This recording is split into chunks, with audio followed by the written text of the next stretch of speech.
Assalamualaikum warahmatullahi wabarakatuh. Bismillahirrahmanirrahim. Rabbi shrah li sadri wa yassir li amri wahlul 'uqdatam min lisani yafqahu qawli. Allahumma shalli wa sallim wa barik ala sayyidina Maulana Muhammadin wa ala alihi wa sahbihi ajmain amma ba'du. Ketika manusia mengatakan mampu-mampu, sebenarnya ada sekian hal yang manusia itu tidak ikut melakukannya, tidak ikut menciptakannya. Misalnya kue nyuber, supirana enak, punya pengalaman. Tidak kecelakaan karena apa? Nyuber kue enak, mobilku normal. Mobilmu normal lah, wabrak mobil ya mabuk. Apa? Nah di sini ini manusia dituntut, diingatkan terus. Kamu itu butuh Allah, rahmat Allah itu yang melindungi kamu, bukan keahlian kamu, bukan kecakapan. Karena tanpa itu semua tidak bisa, semuanya Allah. Ya, tapi manusia tadi, gara-gara misalnya tadi mobilnya normal, dia punya keahlian nyuber, terus mengklaim kalau keselamatan dia itu karena hati-hatinya dia, karena mobilnya normal. Padahal ada sekian catatan yang menjadikan dia selamat dan semuanya itu kudrahnya Allah Subhanahu wa taala. Misalnya gak ditabrak wong mabuk, gak ono gempa, gak ono bumi merekah. Misalnya kita pintar nyoper lah terus bumi memangap terus kita kecemplung nggak apa-apa. Kemudian daerah-daerah kayak ya rasa tak sebut nomor orang. Kira tahu muka siapa ya, bener mari tak sebut nomor yang ngeri. Intinya Indonesia ora aman, tapi kita tenang aja satunya ora aman kabeh, ono sing aman. Ora usah kuwatir likuifaksi, ora usah kuwatir meteor jatuh, kabeh ya potensi napa? Potensi semua. Sehingga ini sedikit saya ijazahkan. Suatu saat kata Rasulullah, saya ya Mu'ad melihat kamu hanya sejengkal di depan para ulama ketika nanti di akhirat. Terus Mu'ad tanya, Rasulullah tanya, kenapa kamu hanya satu jengkal dengan derajatnya para ulama ketika sowan Allah? Jawabnya Mu'ad, kamu punya amal apa? Jawabnya Mu'ad, ya Rasulullah, saya tidak pernah melangkahkan satu kaki, kecuali saya tidak pernah yakin apa bisa melangkahkan kaki yang satunya. Dan saya tidak pernah mengunyah satu makanan, kecuali saya juga tidak pernah yakin apa bisa menelannya. Dan saya tidak pernah bernafas satu nafas, kecuali saya tidak yakin apa bisa nafas berikutnya. Saking dia tergantung ta'aluk semuanya sama kudrahnya Allah Subhanahu wa taala.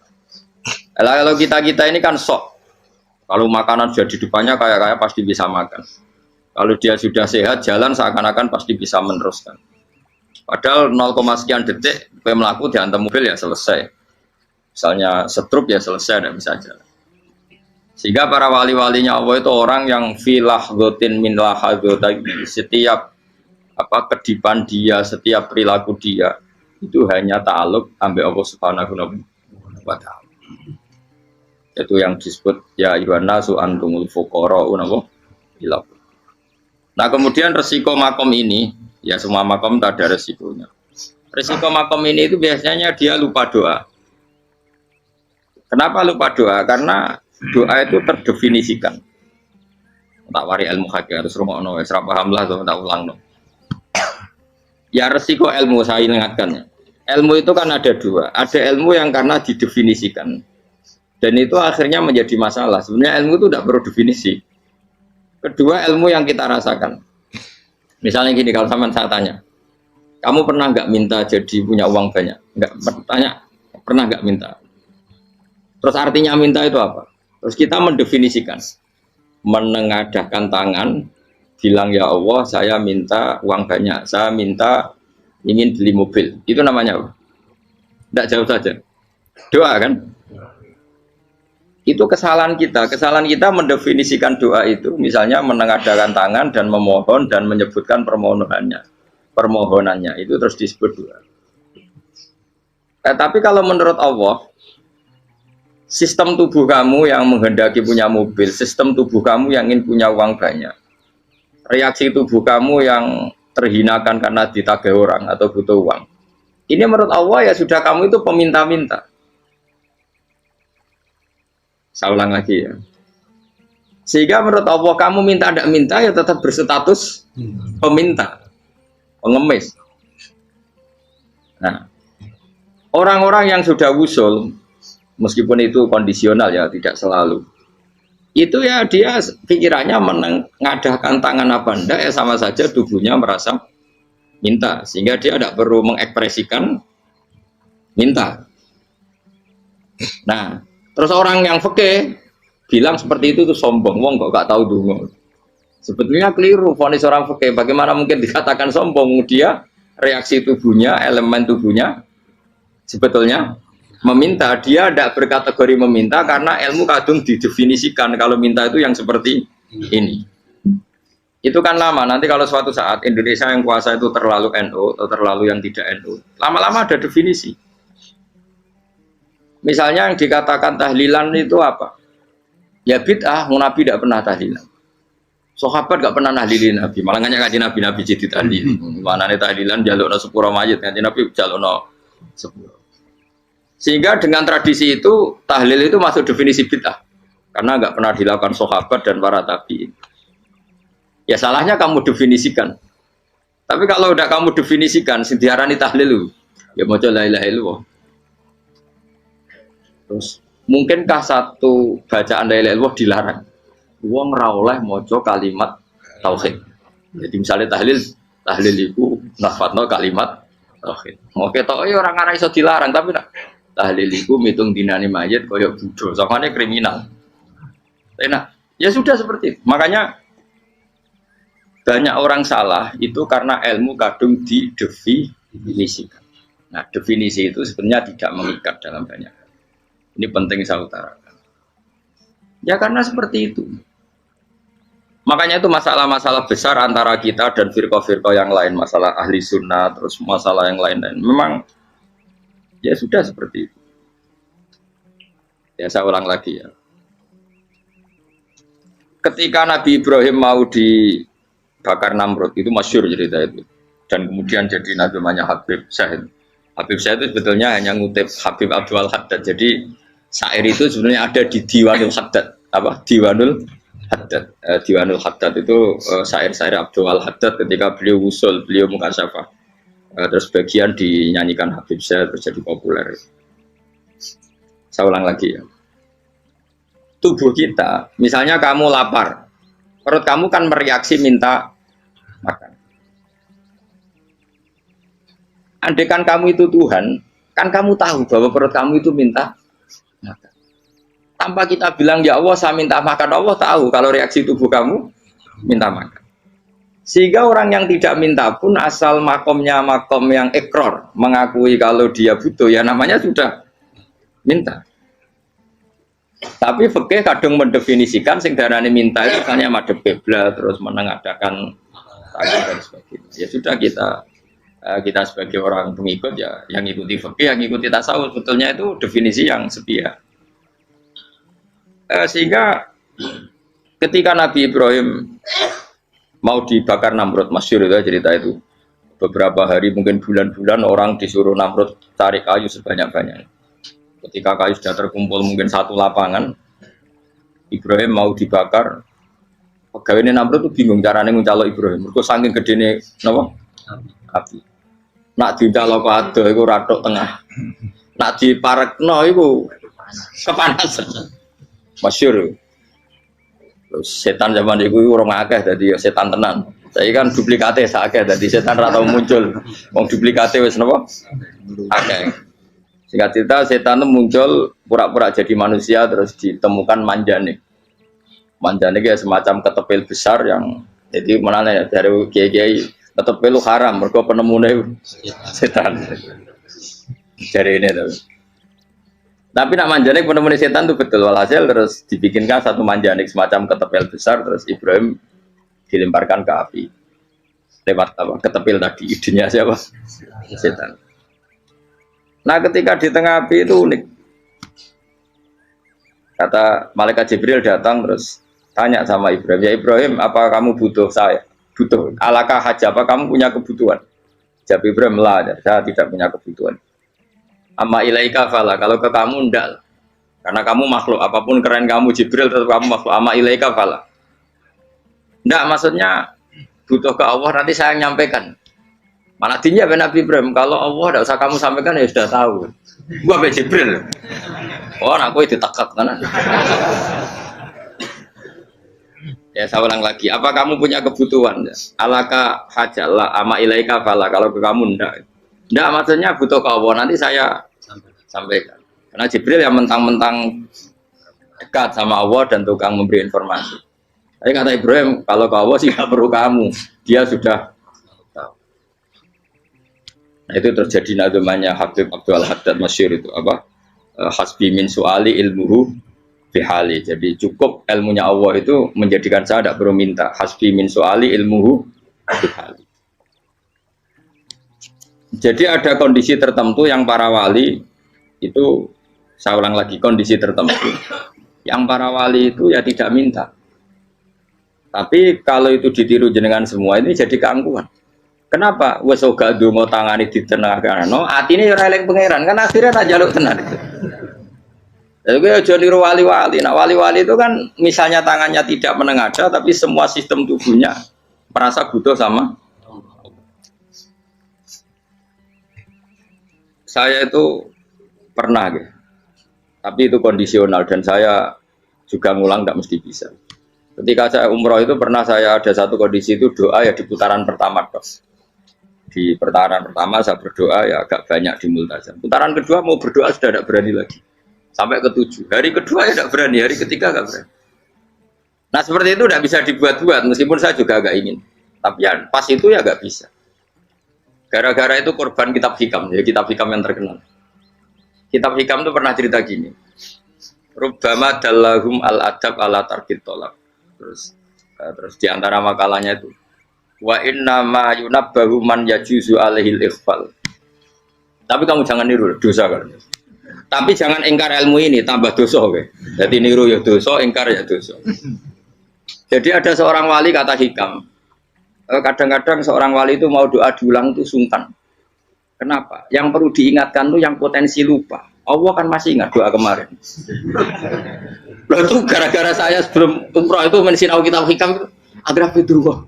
Ya Allah, sing tak dungani wingi ejek eling kok tak eling nomen. Jadi wa inna ma yunabbahu man yajuzu alaihi yang bisa diingatkan hanya orang yang potensi lupa. Sementara Allah tidak akan.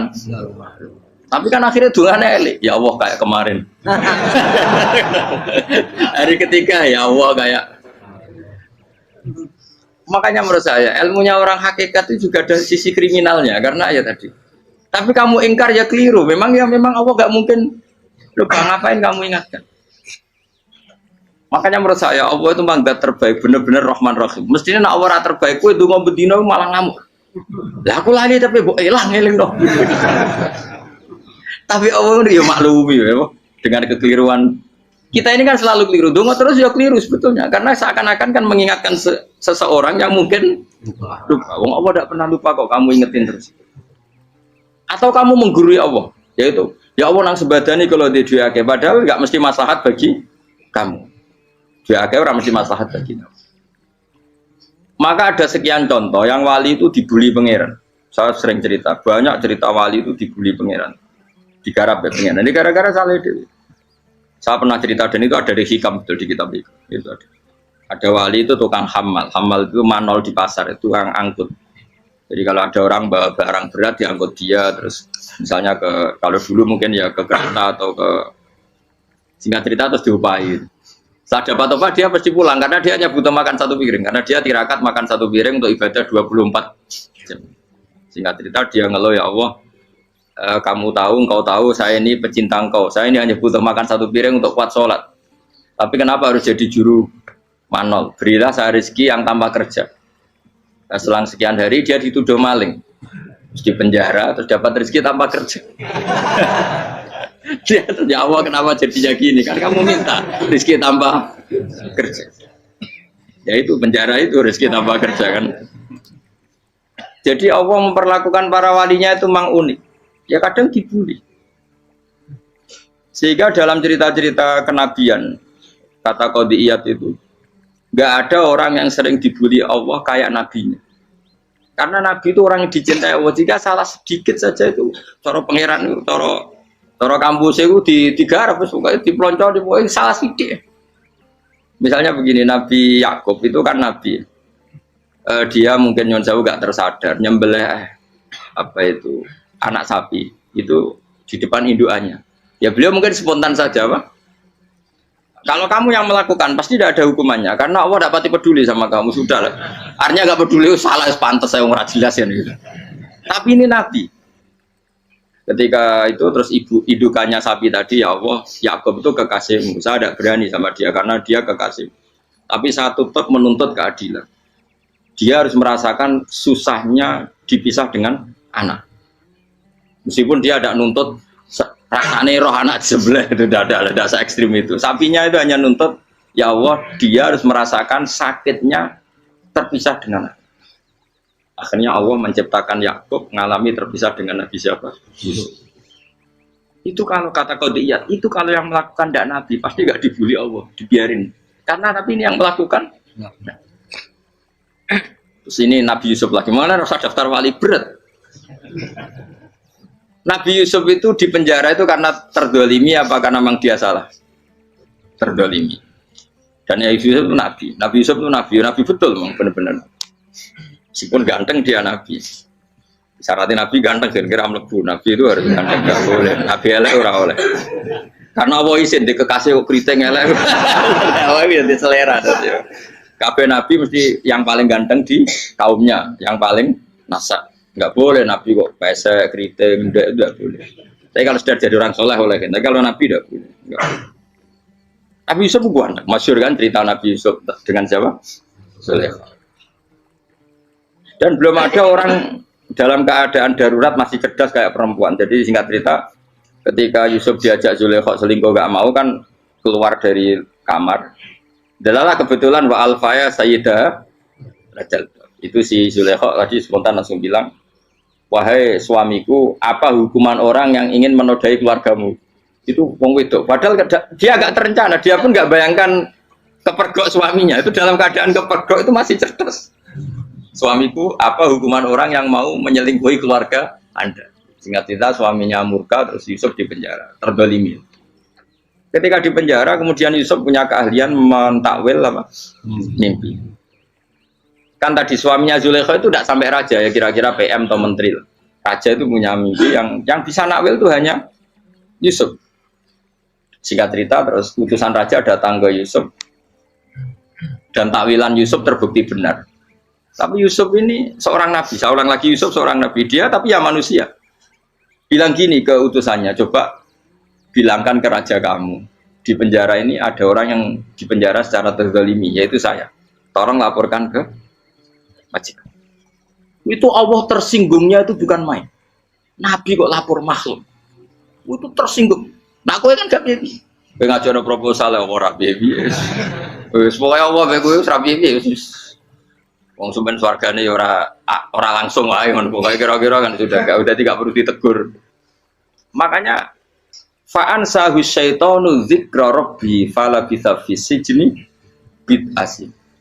Maka Allah mentakdirkan utusan raja tadi itu lupa melaporkan peristiwa Yusuf ke raja tadi. Sehingga raja gak pernah dengar kalau ada orang di penjara karena Allah tersinggung. Wong kowe ku nabi kok lapore ambek penguasa. Ngono tok iku wis Allah tersinggung. Karena dia nabi, gak boleh nabi lapor makhluk. Jadi Allah itu dengan nabi itu sangat-sangat sensitif. Sangat-sangat sensitif. Gue begitu. Terus cerita yang terkenal, meskipun ini nggak ada di Quran, Nabi Musa. Nabi Musa itu pernah sakit gigi. Karena dia mentang-mentang kalimullah, orang yang sering komunikasi dengan Allah, minta ya Allah, tolong tunjukkan obat gigi saya itu apa. Dan ini sama Allah dikasih tahu. Kamu ngunyah suket ini, gitu. rumput ini kamu kunyah, nanti pasti sembuh. Karena resepnya dari Allah ya pasti mujarab, kan nggak ke dokter. Sehingga tidak dikunyah terus sembuh. Suatu saat dia sakit gigi lagi, nggak konsultasi lagi karena masih punya resep tadi kopian apa resep. Dia datang nyari suket yang sama dikunyah tambah sakit. Tanya sama ya Allah ini kan resepnya yang sama, kenapa tambah sakit? Kata Yusuf, kata Allah, kamu itu kekasihku. Ora nak sing ngobati ku aku ra suket sembrono. Semenjak itu Yusuf Nabi Musa nggak pernah taruh resep lagi sudah. Andaikan tuh kamu, pasti Allah juga gak tersinggung. Makanya kata qadiyat, kenapa para nabi sering ditegur itu bukan karena Allah murka, nabi itu beda. Jadi kesalahan kecil atau apa-apa yang menurut kita ada salah itu untuk nabi salah. Makanya di ahli sunnah ada kaidah apa? Mimba bihasanatil abror sayyi'atul muqarrabin. Pernah dengar kayak apa? Mimba bihasanatil abror sayyi'atul muqarrabin. Sesuatu kalau dilakukan umumnya orang itu hasanah atau kebaikan, tapi kalau dilakukan para nabi itu salah. Karena apa ya? Saking dekatnya dengan Allah. Saya ulang lagi apa? Mimba bihasanatil abror sayyi'atul muqarrabin. Jadi nabi itu beda. Nah, para nabi itu orang-orang yang mengalami fikir yang doa resmi kayak siapa tadi? Definisi fikir ya sering. Kayak definisi orang tasawuf yang sering. Sehingga ketika nabi berdoa ya memang secara disiplin ilmu yang namanya berdoa ya minta Allah dengan mengadakan tangan. Ketika enggak berdoa karena nabi sadar Allah tidak perlu diingatkan lagi, pasti masih ingat gitu. Jadi dua-duanya benar terus. Makanya nabi itu lam yazal fitaroki, nabi itu selalu naik derajatnya. Karena pas minta ya benar, pas tidak minta ya. Kalau kamu turun terus, pas minta itu karena tomak kamu, hadun nafsi kamu, serakah kamu, tapi nggak tahu diri, pantas taura dengan permintaan. Kayak gue misalnya jongo jadi wali, iso ya tersinggung, bocor atau tirakat atau jalur jadi wali. Tapi gak dongo ya Allah tersinggung, kere atau dongo. Jadi orang kalau tidak wali itu sudah keliru terus. Jadi gue di sepuro, tapi tak kira itu akeh. Ya jajal gitu ngajak wali kok sabtu kok dirjelan. Kira-kira Allah tersinggung apa nyembah? Kira-kira tersinggung. Tapi misalnya kira tahu dongo kepengen kau Imam Syafi'i, apa tersinggung? Bocah ora di idola. Terus piye Gus? Piye kadung salah biasa wis. Wis bakat salah no. Bakat salah. Ini dongane sing gampang ae sing mesti bener Rabbana dzalamna anfusana wa lam taghfir lana wa tarhamna lanakunanna minal khasirin. Saya pernah punya kitab dan kitab itu menurut saya luar biasa. Bahkan ketika adu bully itu, adu cara mahasiswa itu kayak pelonconan itu. Nabi sama Nabi pangeran itu dan itu sekali yang satu salah melakukan disiplin ilmu pangeran itu degradasi. Dan Allah memang mengancam gitu. Kalau kamu melanggar ini, la biton namin diwanin nubuah. Nanti la amkuan namin diwanin nubuah. Kamu saya hapus dari buku kenabian. Tes-tesannya ya lucu, misalnya begini. Kata Nabi Musa kan ditanya. Ketika dia khutbah ditanya orang. Siapa orang paling alim ya Nabi Allah? Sekarang orang paling alim itu siapa? Nabi Musa jawab, saya kan. Ya itu Allah tersinggung karena wong kok mletene ngono. Tapi andai kan Nabi Musa kok jawab Fauzi itu salah, tambah salah meneh. Atau enggak Ruhin, malah salah meneh. Tapi jawab Musa ya salah. Saya Gusti, saya kan. Orang paling alim siapa? Saya. Allah memperingatkan Musa, ada seseorang yang lebih alim ketimbang kamu. Coba kamu harus ketemu dia. Ketemu singkat cerita ketemu Nabi siapa? Khidir. Terus dalam 3 sesi ini, 3 babak ini buli-bulian. Nabi Khidir itu dalam 3 babak ini selalu kelihatan salah. Di antaranya adalah cara sekarang ya mungkin di gonjak sepeda motor atau perahu kalau dulu. Yang menggratisi dia numpangi sepeda motor malah spionnya dicopot gitu. Spionnya dicopot, dirusak. Tapi Musa kan terus sudah digratisin malah rusak yang motornya yang apa? Menggratisin. Nabi Khidir masih tenang. Kamu udah paham. Jadi Nabi Khidir mesti distok kamu udah paham.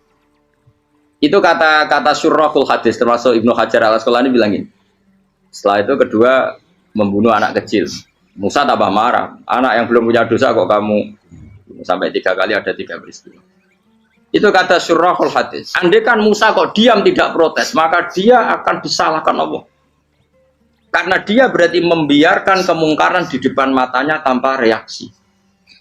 Jadi sebetulnya ketika Musa berontak itu Nabi Khidir, Nabi tenan gitu. Jadi itu kan unik. Tapi berontak itu disalahno. Jadi angel sandi tes-tesan dadi nabi ku ya angel. Misalnya kok Nabi Musa itu kayak model santri Jawa Timur. Nabi Khidir salah, nggih nderek mawon. Ya ora nabi jero barang mungkar. Menengae. Berarti yo nabi goblok ngono kira-kira. Makanya memang Musa harus konsisten seperti itu, harus demo terus. Kayak saya misalnya sebagai kiai fikih, kiai ya harus seperti ini cara mulang saya. Enggak boleh saya misalnya terus anut mulang terus tawadhu semeneng itu ora karu-karuan. Jadi andekan Musa kok tidak protes itu malah salah. Ya memang harus. Dan itu Nabi Khidir dia, Nabi tenang. Makanya Nabi Khidir akhirnya respect. Tidak ada hati sebaik Abu Musa. Risi itu gak nyaman ketika melihat kemungkaran. Jadi itu sebenarnya poin. Tapi lucunya Nabi Khidir yang nyalan. Tak ada rasa kok komen tak kok. Tapi ya disalah no. Ya aku jadi Nabi Musa. Ya jajal, gawe peristiwa meneh aku tak sabar rata kok. Bareng. Kon jajal nih. Bareng dijajal ya protes meneh. Bareng protes meneh, tinggal satu kali kesempatan. Kowe takok meneh wis ora dadi murid. Dikasih kesempatan lagi, ya protes meneh deh umat. Tapi itu justru itu menjadi kelebihannya Nabi Musa karena syarat seorang nabi adalah al-musara'ah ila ingkaril munkar kata Ibnu Hajar Al-Asqalani. Syarat seorang nabi adalah secepat ngengkari sesuatu yang mungkar. Enggak boleh. Ya toh kan misalnya kita jadi murid terus gurumu itu gandeng artis atau gandeng penyanyi dangdut. Derek mawon. Jadi guru mumet goblok. Tapi kowe ngloroi guru tersinggung. Ora roh hikmah iku. Kan bingung loh. De guru ini kok bingung loh. Soalnya kayak de guru jadab dorong Jawa Timur apa? Gurumu gandeng penyanyi dangdut. Reaksimu biasa saya takut. Ayo loh, nah elek kan gak iri. Biasanya nah elek itu ra iri. Sekarang Pak. Sing ayu, sing potensi iri. Kira-kira reaksi kamu itu milih derek mawon apa berontak? Golek nak gurumu wong alim mesti nak pas dia meneng muridku gila gak sensitif roh barang mungkar dilakukan di depannya kok tidak reaksi tidak protes geblek tenan. Tapi lucunya guru mau nak protes ya gak duwe akhlak gitu. Guru lagi senenge kok ora oleh. Nah Nabi itu kan buli-bulian. Jadi Nabi Khidir dengan Nabi Musa itu tepat-tepat. Karena dua orang ini sama-sama kekasih Allah. Itu Nabi Musa justru barokahnya itu dia tidak pernah kelasmennya di bawah Nabi Khidir. Semua ulama sepakat kelasmennya Musa tetap di atas Nabi Khidir. Sehingga yang berlaku ya tetap ilmunya Nabi Musa bahwa membunuh anak kecil tidak boleh, merusak perahu milik orang lain tidak boleh. Karena Allah tetap lebih respect dengan ilmunya Nabi Musa. Nabi Khidir tetap ilmunya nggak dipakai, meskipun dia disebut hakikat. Karena ilmunya Nabi Khidir ngani ngoyo wong ape mutusno ngenteni nginceng loh mahfud. Lah sing iso iku sapa? Barang ra mungkin kok. Makanya Nabi Khidir terakhir menutup kalimatnya wa ma fa'altuhu an amri. Dzalika ta'wilu ma lam tasbi alaihi sob. Aku dhewe nglakoni ini ya ora roh, wis ditakdir nglakoni ngene wae. Dadi Nabi Khidir ya ora paham.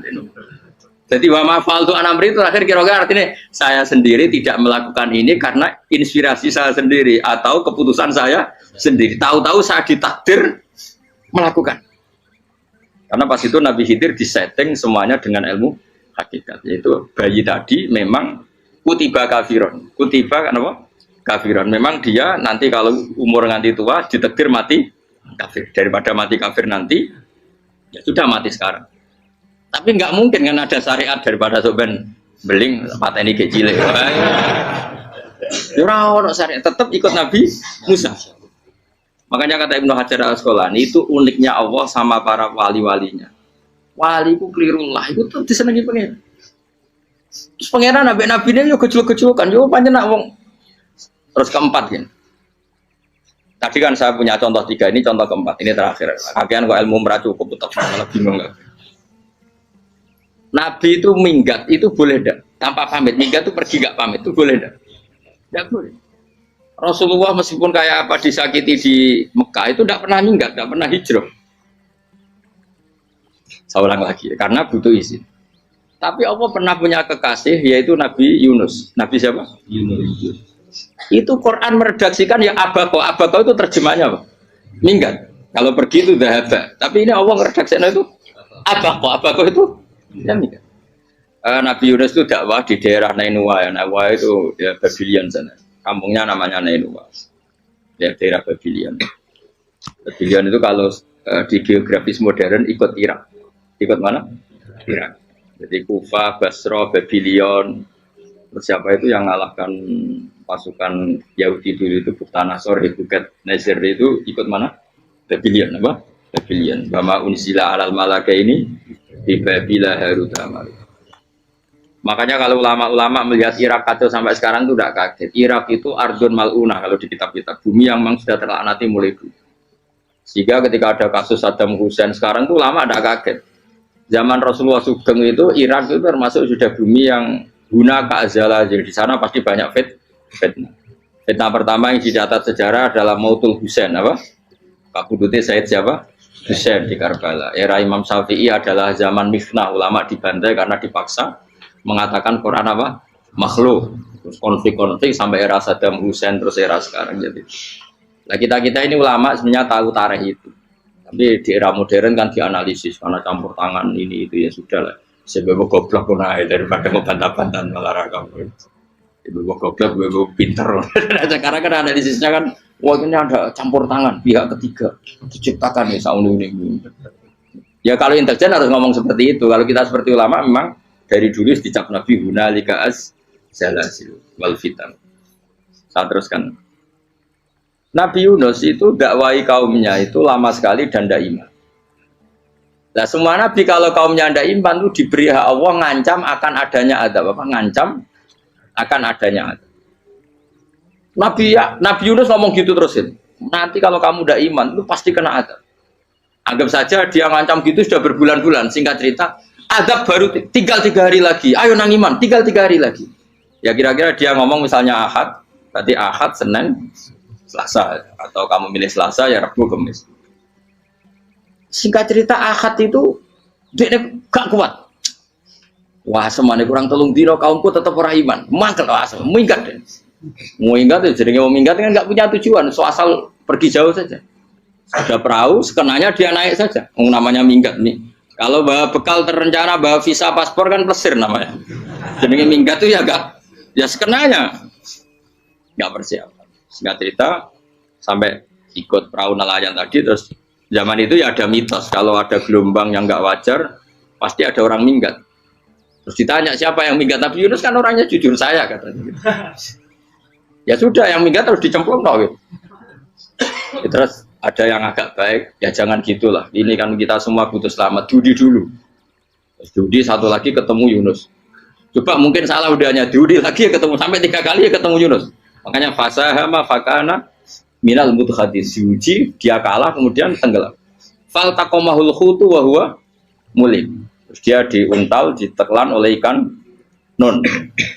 Di situ ikan nun digambarkan saking besarnya itu. Dan ini uniknya Allah sama kekasihnya. Sudah Allah menyalahkan tapi unik. Ikan ini kan itu sama Allah dikasih instruksi. Kamu nggak boleh makan dia kekasih saya. Terus ketika di tengah di perut apa? Ikan dia kegelapan terus Nabi Yunus cita-citanya satu ya Allah kalau saya sumpah kiri saya tidak bisa baca tasbih akhirnya sama Allah disulap perut ikan itu jadi masjid jadi dia di dalam perut ikannya santai saja tetap wiridan santai fana ada fi dzulumati alla ilaha illa antas fanak ini kuntum nadal ya dia santai aja wiridan karena perut ikan bagi dia adalah masjid ya dia disalahkan Allah karena abako tadi minggat hijrah tanpa pamit. Tapi juga dibela-belain Allah, ikan tadi tidak boleh nelan. Ini perlakuan Allah sama orang yang bikin. Tapi karena dia Nabi uniknya apa? Dino Ahad itu kaumnya do nginceng ngomel Nabi Yunus. Rame-rame nginceng. Lucunya cara nginceng gini. Nak Yunus neng omah berarti bodoh nih. Ngomong apa yang ada kok dia tengok. Buarang dinceng Nabi Yunus tuh gak ada. Oh tenan ono ada. Mulane wonge rawani neng omah. Itu uniknya pangeran. Jadi umpama dekne ora minggat yo salah. Umpama dekne ora minggat berarti kaumnya jane apa ono adab ono gempa bumi likuwi faksi kok dekne ning omah. Lah nek ono tenan ra mlayu, nyatane gak mlayu. Jadi mbok Allah didesain minggat. Tapi nek minggat yo disalahno Nabi yo ora pamit. Makanya masyhur saya itu punya kitab karangannya Habib Alim Alam, babanya Habib Anis, Habib Ali bin Husain yang ngarang apa? Ali bin Muhammad bin Husain karang yang disebut duror itu diantara doanya gini tapi jangan tiru loh, gue rawali bro. Aku rawani niru cuma saya hafal secara ilmu tapi saya tidak berani waj'al sayyiati man ahbabta ya Allah jadikan kesalahan saya itu kesalahan orang yang kau cintai terus pokoknya salah lagi jadi pengiran kadung seneng salah lagi sampai wae seneng waj'al sayyiati man ahbab terus kayak gue lah dimanja wong tuamu anak paling disayang salah gue lucu kok cah cilik Wes seneng caci ini, salah weh. Cano gelas ya lucu, tiba ya lucu. Tibane cah tuwek-tuwek. Bocah jelalatan mulane tiba. Nah itu barang kau menginceng omahe Nabi Yunus gak ono wong. Wah, berarti adab mau turun betul. Andai kan adab tidak jadi turun, pasti Nabi Yunus berani di tenang. Wes barang mulai malam Kamis, adab itu sudah kelihatan.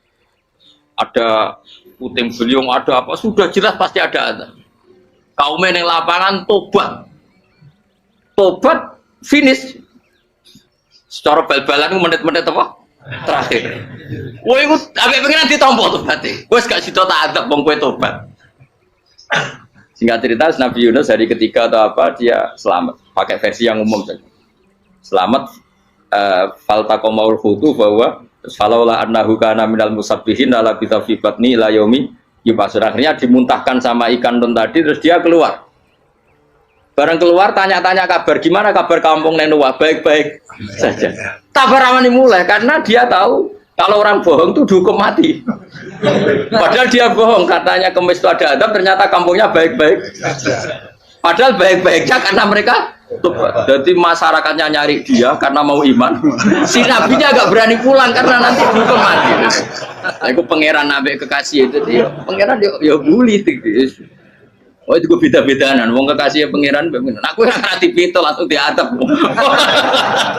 Jadi pangeran kekasih gue beda, orang koyo. Akhirnya biru seramani mulai. Wah nak mulai aku disiksa. Perkara nih, kalau pembohong itu dihukum mati. Masyarakat yang golek tenan, mergo nalem Kemis ku ono adab tenan. Cuma terus do tobat. Disebut falaula kana qaryatun amanat fanafa'aha imanuha illa qauma Yunus lamma amanu kasyafna anhum adzabal khizyi fil hayatid dunya. Enggak ada kampung yang saya adab kecuali kasil tak adab, kecuali kaum Nabi Yunus. Aku semeh ngadab lho, pas menit terakhir peta adab tobat. Akhirnya rasido aja pangeran. Iku kaum Nabi ten. Iku yo barokah minggate Nabi Yunus. Lah iku nabi. Wong kliru kok barokah. Iku nabi. Umpama Nabi Yunus ora minggat, kaume berpikir Yunus bohong. Wong ape ono azab kok tengok-tengok ning ngomong. Tapi pas minggat tenan yo disalahno pangeran, minggat kok gak. Amalane kira usah protes. Wali itu beda, kekasih pangeran. Itu sama dengan sing dialami Rasulullah sallallahu alaihi wasallam ning Sulhul Hudaybiyah. Semua perjanjian itu salah secara hukum fikih. Bukan salah lagi, sangat salah cara ukuran fikih. Sehingga semua sahabat itu protes kecuali Abu Bakar As-Siddiq. Cuma semuanya ngomong Umar, tapi semua sahabat akhirnya ya mencoba di antara perjanjian gini. Pertama kan enggak, biar sampean enggak terlalu jadi teroris, enggak terlalu jadi ekstremis. Memang ya usah jadi teroris, ya usah terlalu jadi teroris. Semua itu mungkin, Kang. Ning dunia semuanya mungkin. Singkat cerita Nabi itu sudah di Hudaybiyah. Hudaybiyah dengan Mekah kan tinggal sekitar paling 40 kilo. Saya pernah itikaf di masjid yang pernah dipakai Hudaybiyah. Kan sekarang jadi mikot ya, termasuk mikot umroh di Mekah kan apa? Hudaybiyah kan mikot di yang terkenal kan apa? Jirona, Tanim, Hudaybiyah. Itu perjanjiannya tuh gini. Perwakilan dari Quraisy namanya Suhail bin Amr, siapa? Suhail bin Amr. Perjanjiannya gini, Muhammad kamu tidak boleh masuk Mekah. Kamu boleh masuk Mekah itu tahun depan. Padahal Nabi sudah bilang ke para sahabatnya, ayo kita umroh. Dan diberi hak umroh. Tapi setelah sekitar 40 kilo masuk Mekah, dicegat sama orang kafir Quraisy. Lah, Nabi sakit tenan. Nabi kadung mentafsir, memberi berita gembira, saya mimpi kalian masuk tanah haram amini namukhalikin, aman semua. Semuanya bercukur gundul atau mencetak rambut. Pokoknya terus kata sahabat senang sekali karena mimpi Rasulullah tidak pernah apa? Enggak pernah salah. Bareng di situ di antara perjanjiannya hadza ma kataba ali Muhammad Rasulullah. Ini perjanjian yang ditulis Muhammad Rasulullah. Kata Suhail, hapus kata Muhammad Rasulullah. Kalau saya tahu kamu Rasulullah tidak saya perangi, tulis Muhammad bin Abdullah.